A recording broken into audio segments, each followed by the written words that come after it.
So today I want to talk to you about those 5 words that maybe you've heard before, and if you haven't, maybe you need to hear. And those 5 words are this. You better write that down.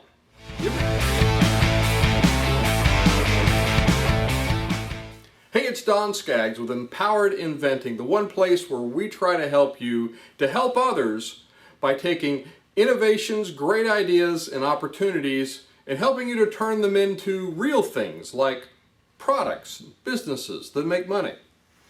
So today I want to talk to you about those 5 words that maybe you've heard before, and if you haven't, maybe you need to hear. And those 5 words are this. You better write that down. You ever hear that before? You ever hear when you've got a great idea, or you're talking and you're saying, well, what about this? And you're talking about some concept or idea, and somebody says, that's a great idea. You'd better write that down.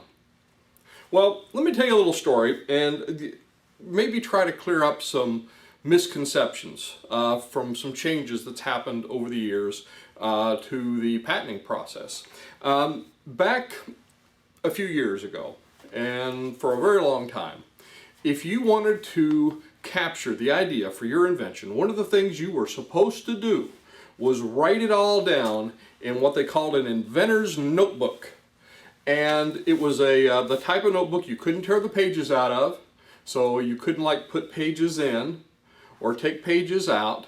And so you'd record everything about your idea. You'd have somebody witness it that understood it. You'd have them sign it. And this was your record. And this was your record that it was dated. This was when I came up with this idea, and it stamped you as the first inventor and the actual inventor in the United States. Well, in 2013, all of that changed. And we moved from what was called a first to invent country to a first to file country. So the inventor notebooks that we all had really didn't matter anymore. It was whoever made it to the patent office first with a provisional patent or a non-provisional patent. And whoever made it there first was the first inventor. Didn't matter if you had these books or not. Now, there was good and bad to that, and I wasn't really a big fan of it when it first came out, and I don't know if I'm really still a big fan of it now, but I'm one of those types of inventors and entrepreneurs, and I think this is important, that you try to find the bright spots of whatever is coming your way that you have no control over. And this was something that we didn't have any control over. It just happened. You know, the people that decided to do it, and it was what it was. So trying to find the bright spots in this, looking back at it, it really had kind of one good effect that I saw. And that was that one thing I would notice is that when we were first to invent, and we had to put everything in a notebook, and if we had it in this notebook and it was signed and witnessed and dated, that we were the inventor. So this was our proof. So I'd see a lot of inventors that would do these books, and then they would squirrel them all away in a basement somewhere. They may have stacks of these in places, and they just kind of sat on them and they didn't do anything. And that's really, really kind of bad. So it really kind of put a fire under us, be it good or bad, to move forward with our inventions and to get to that provisional patent and to take that next step, because it's very, very important that you do that, whether we're first to file or first to invent. But we're first to file now. But does that mean that you just need to throw away the whole record-keeping notebook thing? Absolutely not. Because documenting your idea is very, very important. And it's important for 2 reasons. One is for the legal record, and the other one is for you. And let me talk about the legal record first. The legal record, you're eventually going to have to file a provisional patent if you're going to be the first inventor to file. So you've got to get those words down. If you wanted to do a patent search, if you're seeing an attorney, or if you're going to be what they call a pro se inventor and write your own patent, which a lot of inventors do, and there's a whole other video about that. There's actually a whole class about that we talk about. But if you are, no matter what you're going to do, but you're going to take that next step, you have to at some point file a provisional patent if you want to be the first to file inventor.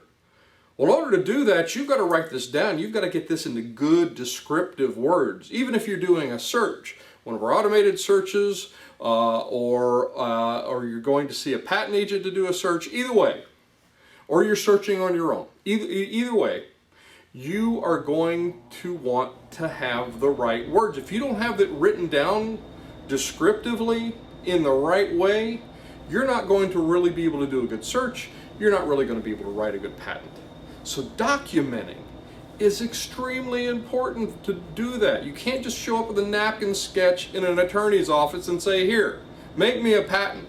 Well, of course, the patent attorney will say, sure, that'll be $10,000. We'll do all the work for you. And, you know, I always liken a patent attorney kind of like a going to the grocery store. You know, you go to the grocery store, they give you a big old cart. And you take that cart around the grocery store and you can fill it all the way overflowing.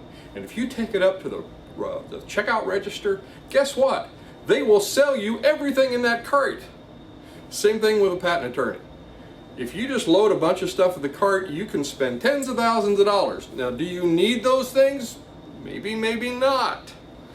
So we try to teach you to do it a smart way. And the really good way to begin is by documenting it. You know, also something happens when you start to put your ideas and your thoughts and your creativity and put them down on paper. Something almost magical happens when you start to write these things down. They really start to take shape.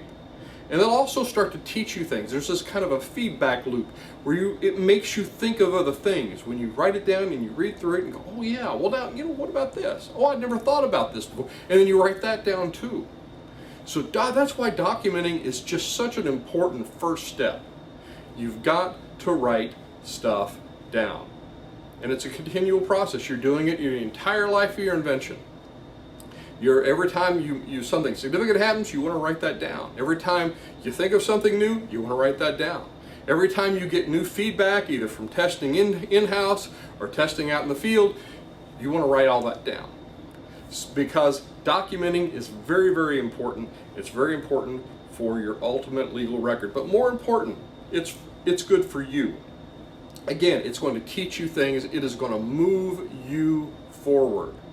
Now again, don't just write a bunch of stuff and then squirrel it all away and sit on it. You can't do that anymore. But use it as a forward, momentous step to get you to that next place in the process. Because documenting is important, and it's important for those two reasons. Again, it's good for the legal record, but it's also important for you to get those thoughts out, get those thoughts down. If you need help with that, if you're looking for next steps, check us out at empoweredinventing.com. Hope you like this video. I hope these are helpful for you, instructive for you. Again, I'm Don Skaggs, empoweredinventing.com. If you're watching us on YouTube, please be sure to subscribe, share us with other people you think this might help.